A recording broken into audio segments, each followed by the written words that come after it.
Chapter 128. The Pequod meets the Rachel. Next day, a large ship, the Rachel, was descried, bearing directly down upon the Pequod, all her spars thickly clustering with men. At the time the Pequod was making good speed through the water, but as the broad-winged windward stranger shot nigh to her, the boastful sails all fell together as blank bladders that are burst, and all life fled from the smitten hull. "Bad news, she brings bad news," muttered the old Manxman. But ere her commander, who, with trumpet to mouth, stood up in his boat, ere he could hopefully hail, Ahab's voice was heard. "Hast seen the white whale?" "Aye, yesterday." "Have ye seen a whaleboat adrift?"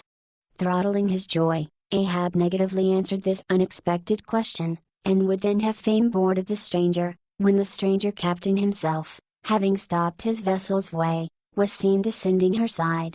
A few keen pulls, and his boat hook soon clinched the Pequod's main chains, and he sprang to the deck. Immediately he was recognized by Ahab for a Nantucketer he knew. But no formal salutation was exchanged.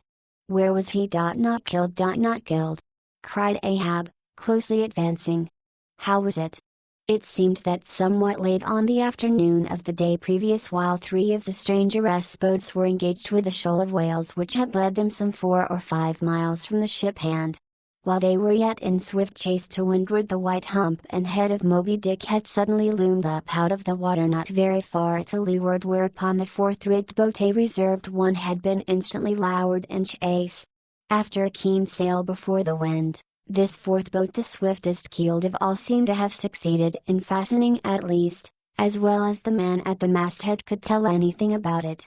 In the distance he saw the diminished dotted boat, and then a swift gleam of bubbling wide water, and after that nothing more, whence it was concluded that the stricken whale must have indefinitely run away with his pursuers, as often happens. There was some apprehension, but no positive alarm, as yet. The recall signals were placed and the rigging. Darkness came on and forced to pick up her 3 far to windward boats ere going in quest of the fourth one in the precisely opposite direction. The ship had not only been necessitated to leave that boat to its fate till near midnight, but for the time to increase her distance from it. But the rest of her crew being at last safe aboard, she crowded all sails, stunsail on stunsail, after the missing boat, kindling a fire in her trypots for beacon, and every other man aloft on the lookout. But though when she had thus sailed a sufficient distance to gain the presumed place of the absent ones when last seen, though she then paused to lower her spare boats to pull all around her, and not finding anything had again dashed on, again paused and lowered her boats, and though she had thus continued doing till daylight, yet not the least glimpse of the missing keel had been seen. The story told, the stranger captain immediately went on to reveal his object in boarding the Pequod. He desired that ship to unite with his own in the search, by sailing over the sea some 4 or 5 miles apart, on parallel lines, and so sweeping a double horizon, as it were. "I will wager something now," whispered Stubb to Flask, "that someone in that missing boat wore off that captain's best coat, mayhap, his watch. He's so cursed anxious to get it back. Whoever heard of 2 pious whale ships cruising after one missing whaleboat in the height of the whaling season? See, Flask, only see how pale he looks, pale in the very buttons of his eyes. Look, it wasn't the coat, it must have been my boy. My own boy is among them. For God's sake, I beg, I conjure here," exclaimed the stranger captain to Ahab, who thus far had but icily received his petition. "For 8 and 40 hours let me charter your ship. I will gladly pay for it, and roundly pay for it, if there be no other way. For 8 and 40 hours only that you must, oh, you must, and you shall do this thing." "His son!" cried Stubb. "Oh, it's his son he's lost. I take back the coat and watch what says Ahab. We must save that boy. He's drowned with the rest on him, last night," said the old Manx sailor standing behind them. "I heard, all of ye heard their spirits."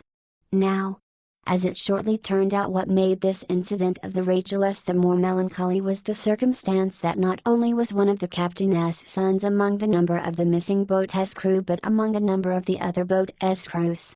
At the same time, but on the other hand, separated from the ship during the dark vicissitudes of the chase, there had been still another son, as that for a time the wretched father was plunged to the bottom of the cruelest perplexity, which was only solved for him by his chief mate's instinctively adopting the ordinary procedure of a whale ship in such emergencies, that is, when placed between jeopardized but divided boats, always to pick up the majority first. But the captain, for some unknown constitutional reason, had refrained from mentioning all this, and not till forced to it by Ahab's iciness did he allude to his one yet missing boy, a little lad but 12 years old, whose father, with the earnest but ungiving hardihood of a Nantucket's paternal love, had thus early sought to initiate him in the perils and wonders of a vocation almost immemorially the destiny of all his race. Nor does it unfrequently occur that Nantucket captains will send a son of such tender age away from them for a protracted 3 or 4 years' voyage in some other ship than their own, so that their first knowledge of a whaleman's career shall be uninnervated by any chance display of a father's natural but untimely partiality or undue apprehensiveness and concern. Meantime, now the stranger was still beseeching his poor boon of Ahab, and Ahab still stood like an anvil, receiving every shock, but without the least quivering of his own.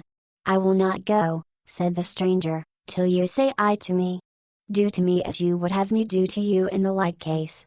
For you too have a boy, Captain Ahab, though but a child, and nestling safely at home now, a child of your old age too. Yes, yes, you relent, I see it. Run, run, men, now, and stand by to square inches the yards." "Avast!" cried Ahab, "touch not a rope yarn." Then, in a voice that prolongingly molded every word, "Captain Gardner, I will not do it. Even now I lose time. Goodbye, goodbye. God bless ye, man, and may I forgive myself, but I must go. Mr. Starbuck, look at the binnacle watch, and in 3 minutes from this present instant warn off all strangers, then brace forward again, and let the ship sail as before." Hurriedly turning, with averted face, he descended into his cabin, leaving the strange captain transfixed at this unconditional and utter rejection of his so earnest suit. But starting from his enchantment, Gardner silently hurried to the side, more fell than stepped into his boat, and returned to his ship. Soon the two ships diverged their wakes, and long as the strange vessel was in view, she was seen to yaw hither and thither at every dark spot, however small, on the sea.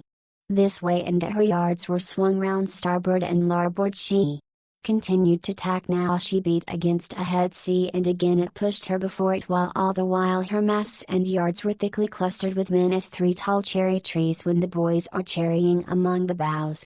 But by her still halting course and winding, woeful way, you plainly saw that this ship that so wept with spray, still remained without comfort.